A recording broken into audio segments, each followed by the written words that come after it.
नमस्कार, मैं अरविंद कुमार। आप देख रहे हैं गौरव लाइव न्यूज।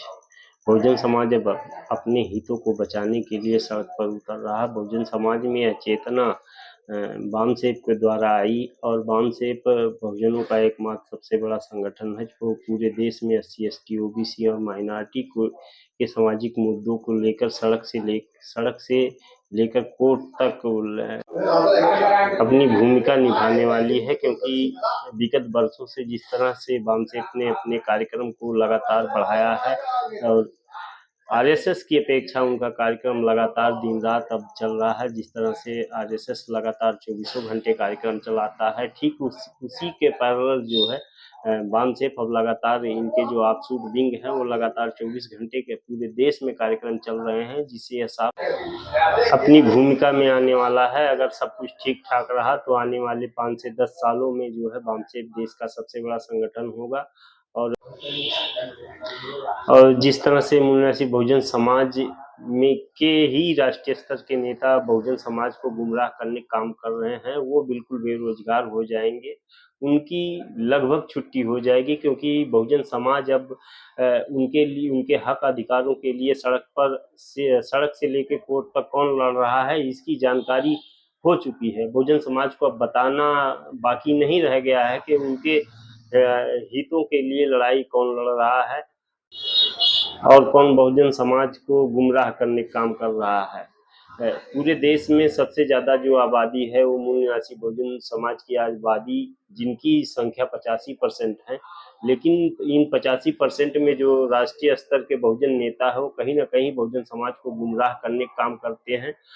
बहुजन समाज के मुद्दों पे जो है वो अपना मुख मोड़ लेते हैं, जिससे बहुजन समाज अपने आप को ठगा महसूस करता था। लेकिन अब बहुजन समाज की खबरदारी लेने के लिए बामसेफ के द्वारा तमाम ऑफशूट विंग हैं जो अब बहुजन समाज के सभी सामाजिक मुद्दों को लेकर सड़कों पर हैं। अब बहुजनों की लड़ाई लड़ने के लिए राष्ट्रीय पिछड़ा वर्ग मोर्चा सहित लगभग 70 ऐसे संगठन तैयार हो चुके हैं जो बहुजनों की वास्तविक लड़ाई लड़ने का काम कर रहे हैं। उनके पास खेत नहीं है, रहने के लिए उनके पास मकान नहीं है, और आप कहते हो कि आप लोग इस देश में आजाद हो और इस देश में आप लोग आजादी का अमृत महोत्सव मनाओ। कौन से आजादी का अमृत महोत्सव मनाओ? लोगों के पास में आइए, यदि उसको फ्री का राशन न मिले तो लोगों के पास में घर में चूल्हे जलने वाले नहीं है, सड़े गए अनाज की जरूरत नहीं है। हम लोग मानते हैं, हम लोगों की मांग है इस देश में जो जमीन है उस जमीन का राष्ट्रीयकरण किया जाए। राष्ट्रीयकरण करके इस देश में रहने वाले सभी लोगों को समान रूप से जमीन बांट दिया जाए। तुम्हारे सड़े गए अनाज की जरूरत हमें नहीं है। हमारे लोग कमेरा लोग हैं, हमारे लोग मेहनत कश लोग हैं। इस जमीन की धरती को चीर करके अनाज पैदा कर देंगे, अनाज पैदा करके वो अपने जीविका खुद चला सकते हैं। हमें सड़े गए अनाज की जरूरत नहीं है। इसलिए मैं कहता हूँ हमें पूर्ण आजादी चाहिए। उस आजादी को प्राप्त करने के लिए ये बुद्धिस्ट इंटरनेशनल नेटवर्क और राष्ट्रीय पिछड़ा वर्ग मोर्चा ये आंदोलन चला रहा है। इसका जो दूसरा चरण है ये 15 अगस्त जो आज का है, सभी जिला मुख्यालयों में धरना प्रदर्शन किया जाएगा, और तीसरे चरण के तहत 22 अगस्त को सभी जिला मुख्यालयों पर बहुत विशाल रैली प्रदर्शन किया जाएगा। और जो चौथा चरण रहेगा वो 9 सितंबर को हम लोग भारत को बंद करेंगे। भारत की कोई भी सड़कें चलने नहीं पाएंगी जब तक हम लोगों के हक और अधिकार को बहाल नहीं कर दिया जाता है। तब तक की आजादी हम लोग आंदोलन जारी रखेंगे। 5वें चरण के तहत 24 सितंबर को 2023 को बनारस के जिला अधिकारी कार्यालय पर 1 लाख लोगों का मोर्चा लेकर के जाने वाले हैं। इसकी तैयारी पूरे देश भर में 567 जिला मुख्यालयों पर किया जा रहा है। और छठे चरण में हम लोग 27 सितंबर को मथुरा के जिला अधिकारी कार्यालय में हम लोग 1 लाख लोगों का मोर्चा लेकर के जाएंगे, क्योंकि हम लोगों का बनारस और मथुरा के कार्यक्रम को RSS और बीजेपी के द्वारा कह करके एक कार्यक्रम फेल कराया गया है।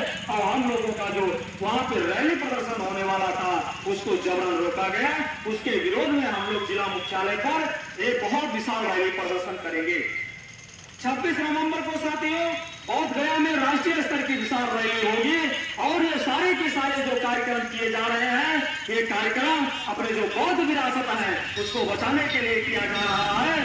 क्या बौद्ध विरासत है? जब ये पूरे देश भर में ये साबित हो गया कि डीएनए के अनुसार इस देश का रहने वाला ब्राह्मण विदेशी है, इस देश के किसी भी देश पर वो कैसे नाजायज तरीके से कब्जा कर सकता है जब इस देश का रहने वाला नहीं है। इसके लिए भी 1 लाख लोगों का मोर्चा लेकर के जाने वाले हैं और पूरे देश में बताने वाले हैं कि जो हम लोगों की विरासत है, जो बौद्ध गया है, जो मथुरा है, जो काशी है, इसको आप लोगों को छोड़ना होगा। छोड़े बगैर इस देश में आंदोलन बंद नहीं होने वाला है। इस देश का 85% बहुसंख्यक जो समाज है 3.5% ब्राह्मणों के कब्जे में नहीं रहने वाला है। ये आजाद होगा, निश्चित रूप से आजाद होगा। साथियों, एक बात महत्वपूर्ण जानकारी आप लोगों को बताना चाहता हूँ कि उताह यूनिवर्सिटी के डॉक्टर माइकल वामसेट के डीएनए रिपोर्ट के आधार पर ब्राह्मण विदेशी है ये सिद्ध हो चुका है पूरी तरीके से। उस डीएनए का शीर्षक था कि genetic evidence on the origin of Indian caste population. इसके आधार पर ब्राह्मण केवल विदेशी सिद्ध नहीं हुआ, यह भी पता चल गया कि देश में जातियों का बनाने का काम, ब्राह्मण व्यवस्था बनाने का काम भी ब्राह्मण ने किया था। और इसको अभी आरएसएस के जो सुप्रीमो मोहन भागवत ने है उन्होंने खुद भी स्वीकार किया है कि हमारे पूर्वजों ने, हमारे देश के पंडितों ने जातियां बनाई थी, ये हमसे गलती हुई है, अब उसको भूल जाना चाहिए। लेकिन मैं चुनौती के साथ कहना चाहता हूं कि वो गलती भूलने से काम नहीं चलने वाला है। इस देश के धन और धरते और पूरे भूभाग में हम लोगों का हिस्सेदारी होनी चाहिए, हम लोगों का प्रतिनिधित्व होना चाहिए, इसकी हमारी मांग है और ये हम लेकर के रहेंगे। इसलिए ये आंदोलन चलता रहेगा और काफी चलेगा आगे जब तक हम लोगों का पूरा अधिकार इस देश में प्राप्त नहीं हो जाता है।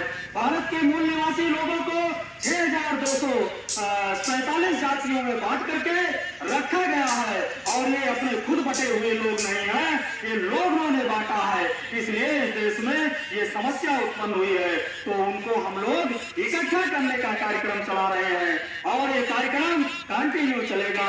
साथियों, आप लोगों को बताना चाहता हूँ काशी और मथुरा ये जो स्थल है ये बौद्धों का स्थल है, ये भी लड़ाई चल रही है और ये बौद्धों का स्थल जो नाजायज तरीके से लोगों ने कब्जा करके रखा हुआ है उसको वापस दिलाने का भी आंदोलन हम लोग कर रहे हैं। ये कंटिन्यू जो आंदोलन चल रहा है उसका भी चलेगा। क्यों चलेगा? क्योंकि 9 जुलाई 2023 को बनारस में और 16 जुलाई 2023 को मथुरा में बुद्धिस्ट इंटरनेशनल नेटवर्क और राष्ट्रीय पिछड़ा वर्ग मोर्चा का जो कार्यक्रम रखा गया था, ये दोनों कार्यक्रम आरएसएस और बीजेपी की सरकार ने रोक लगाई और बनारस की जनसभा के लिए प्रशासन ने अनुमति मिली हुई थी।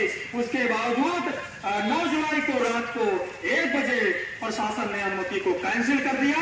उसके विरोध में सारनाथ में हम लोग 1 लाख लोगों का मोर्चा लेकर के जाएंगे क्योंकि हम लोगों का जो आर्टिकल 19 है जो बोलने की आजादी है उस पर ब्राह्मण और आरएसएस के लोगों ने मिलकर के रोकने का प्रयास कर रहे हैं। इस देश मूल निवासियों का है, ये निश्चित रूप से ऐसा इस देश में होने नहीं दिया जाएगा। इसलिए ये आंदोलन चल रहा है। ये साकेत बौद्ध स्थल है, ये साकेत बौद्ध स्थल है, इसके लिए हम लोग आंदोलन चला रहे हैं। इस जबरन आरएसएस और बीजेपी के लोगों ने कोरोना काल में अवध